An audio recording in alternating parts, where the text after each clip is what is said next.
Halo, Assalamualaikum warahmatullahi wabarakatuh. Bagaimana kabarnya hari ini?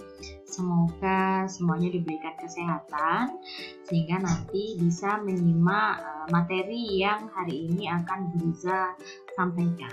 Nah, kalau berdasarkan RPS sebenarnya nanti kita masih dalam pendapatan nasional, tapi kemarin Riza gabung mengenai pertumbuhan ekonomi yang jangka panjang di ekonomi klasik itu ya. Salah satunya adalah di pendapatan nasional. Kemarin Riza langsung up dua PowerPoint kalau nggak salah ya, dua video. Nah, untuk pertemuan kali ini kita akan membahas selanjutannya. Sebenarnya ini nanti masih masuk dalam kajian teori klasik perekonomian dalam jangka panjang. Dalam perekonomian dalam jangka panjang, salah satu yang dibahas adalah uang dan inflasi, gitu ya.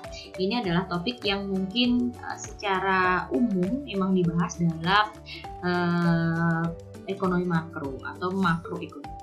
Ya, bisa ini nanti langsung saja pakai PowerPoint-nya punyanya bukunya Menview, ada di bab 4 mengenai uang dan inflasi.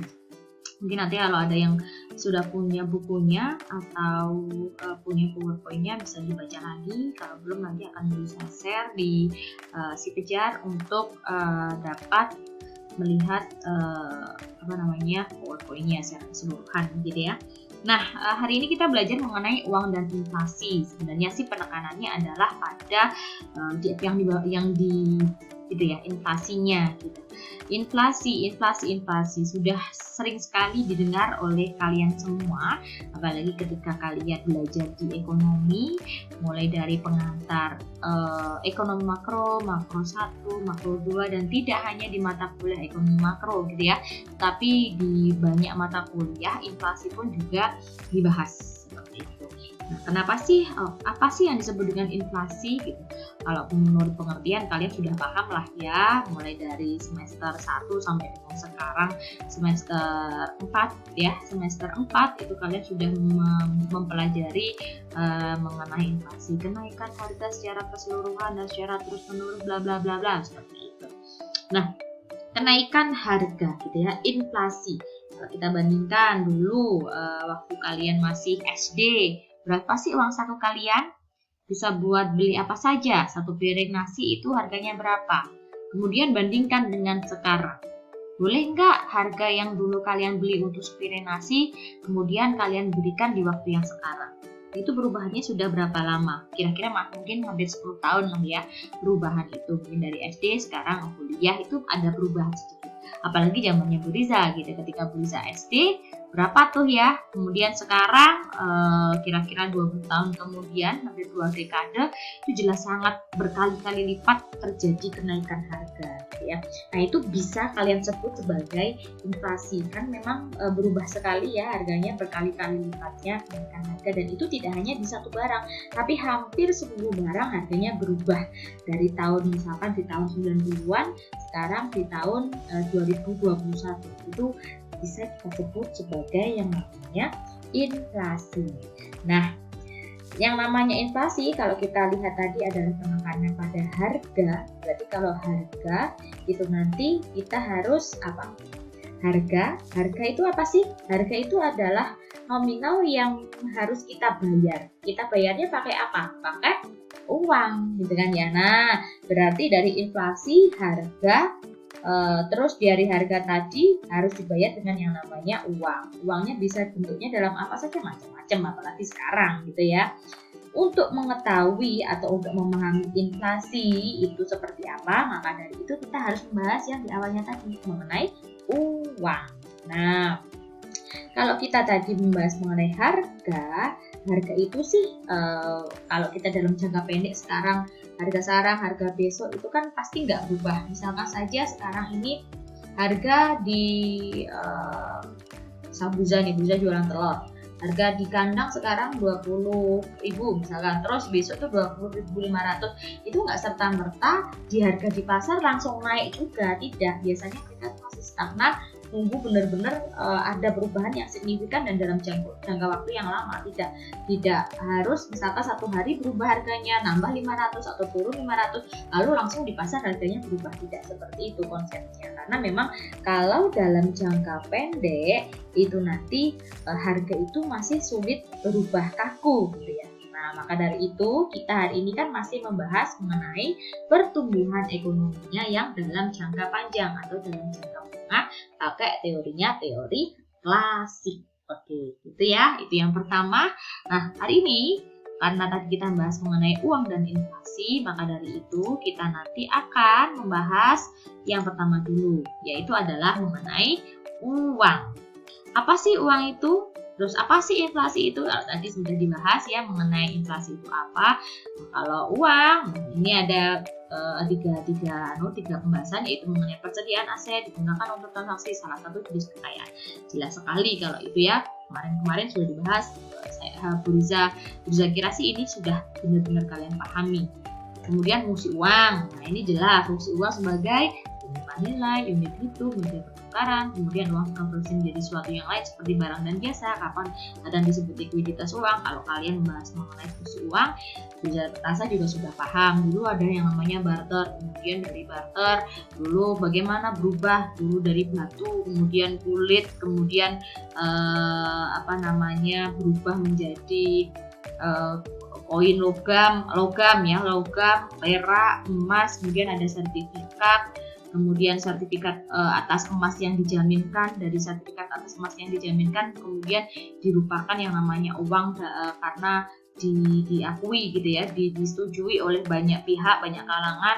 Kemudian ada yang namanya bank sentral gitu kan, ada bank sentral yang mengawasi mengenai bagaimana perputaran uang itu nanti dan sebagainya. Nah, itu nanti saya berusaha kira sih sudah di waktu pengantar makro 1 sudah dibahas terus gitu ya. Kalau di fungsi uang di sini yang penting adalah bagaimana uang itu adalah liquid ya, likuiditas uangnya. Likuiditas itu seperti apa sih? Ya, siap untuk dibelanjakan. Ya, siap untuk dibelanjakan dalam hal ini gampang gitu ya. Mau dipakai sekarang, besok, dan yang akan datang itu bisa, tidak perlu menunggu lama penggunaannya. Ini uang adalah alat yang dengannya kita membuat transaksi ekonomi. Barter yang tadi Bu Rita sudah sampaikan tadi ya, di sini juga dibahas mengenai barter. Nanti silahkan kalian akan melihat atau kalian bisa membacanya lebih ringkas lagi mengenai penggunaan uang. Nah, yang berikutnya adalah mengenai jenis-jenis uang ya. Jenis-jenis uang di sini ada 3, yaitu uang atas unjuk, uang komoditas, dan juga ada standar emasnya. Nah, sebenarnya memang perkembangan jenis-jenis uang ini atau uang atas unjuk nanti ya, yang pertama itu kalau ditulis adalah uang menurut pemerintah dan tidak memiliki nilai intrinsik, karena memang perjalanan uang tadi mulai dari barter, terus pertukaran menjadi perak, emas, logam-logam gitu tadi. Kemudian ketika emas tadi sudah dijaminkan kepada sebuah bank tadi ya, diaku sebuah bank dengan dikasih jaminan sertifikat. Nah, sertifikat tadi bisa berubah menjadi yang namanya uang atas unjuk tadi. Kemudian berubah menjadi uang komoditas tadi ya, uang yang punya namanya nilai intrinsik gitu ya. Kemudian jadi dari sertifikat, kemudian emas itu tadi jadikan sebuah standar bahwa dulu itu pertukaran itu adalah menjadi sebuah keharusan gitu untuk memenuhi apa sih yang mereka butuhkan. Maka dari itu ada yang namanya pertukaran menggunakan emas. Emas itu sendiri kalau zaman dulu itu kan nggak hanya sebagai tukar menukar juga ya, tapi bisa menjadi perhiasan. Kadang dulu ada yang ketika giginya ditambah juga pakai gigi emas. Nah, itu macam-macam gitu ya. Bahkan transaksi sekarang banyak dulu tuh juga pakai emas gitu. Dan ini pun standar emas itu digunakan sampai dengan abad ke akhir abad ke-19 seperti itu. Kemudian berikutnya adalah mengenai pemerintah dapat terlibat dalam sistem moneter untuk membantu rakyat mengurangi biaya transaksi. Menggunakan emas sebagai mata uang adalah mahal karena kemudian beratnya harus didiversifikasi. Koin, nah ini ya makanya dari itu ditukar dengan yang namanya sertifikat emas. Kemudian lembaran kertas tadi bisa ditukar dengan emas. Nah, kalau orang percaya pemerintah akan memberikan mereka emas, maka mata uang tersebut akan sama berharganya dengan emas itu sendiri.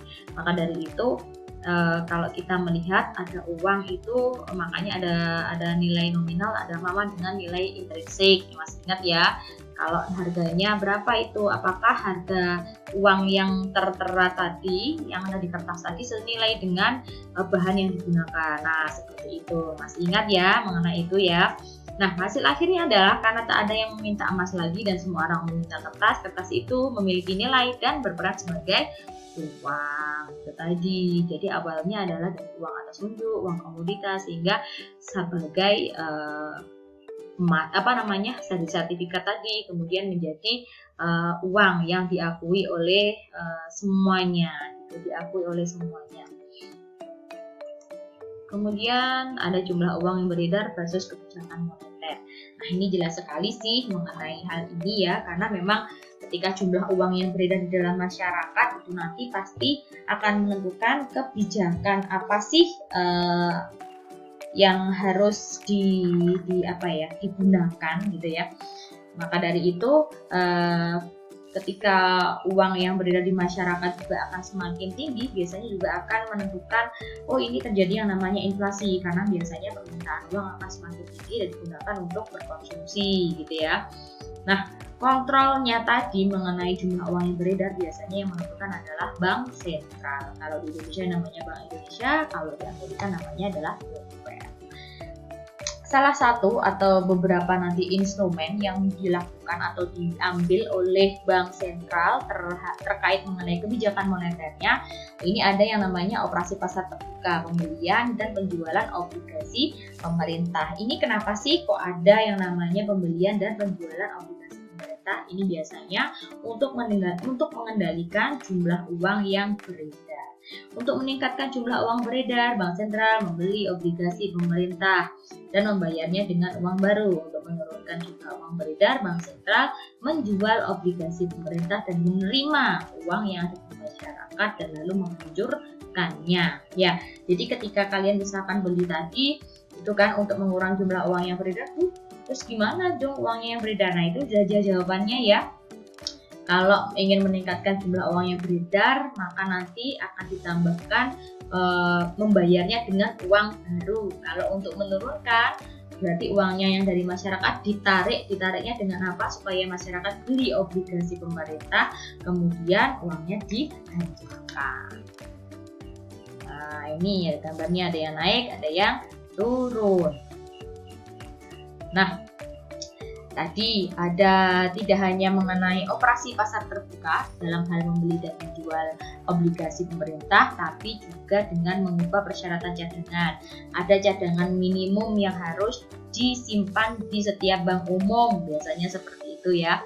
Nah, itu biasanya tidak pernah benar-benar digunakan. Kalau kemarin sempat ya, karena kita mengalami pandemi kemarin, Bank Indonesia melalui gubernurnya Bapak Periode bilang bahwa cadangan minimumnya diturunkan saja seperti itu, sehingga nanti jumlah uang yang beredar bisa ditingkatkan dan juga nanti bisa menstimulus masyarakat untuk konsumsi atau untuk kredit. Kemudian ada dengan mengubah tingkat diskonto. Nah, tingkat diskonto ini berarti mengubah tingkat suku bunga ya. Biasanya ini bahwa yang bank-bank anggota tak memenuhi persyaratan cadangan bayar untuk meminjam dari bank sentral. Jadi tingkat suku bunga itu kan terpusatnya adalah di bank sentral ya, di Bank Indonesia. Kalau di Indonesia biasanya menentukan jumlah tingkat bunganya itu seberapa. Kalau ingin meningkatkan jumlah uang yang beredar, berarti yang menurunkan tingkat suku bunganya. Kalau mau menurunkan jumlah uang yang beredar, berarti ya meningkatkan tingkat suku bunganya, tingkat diskontonya. Nah, setelah ini nanti kita akan membahas mengenai teori kuantitas uang ya. Jadi nanti kita bahas di video yang berikutnya karena sekarang ini sudah hampir 15 menit. Oke, kita tunggu nanti ya di video berikutnya.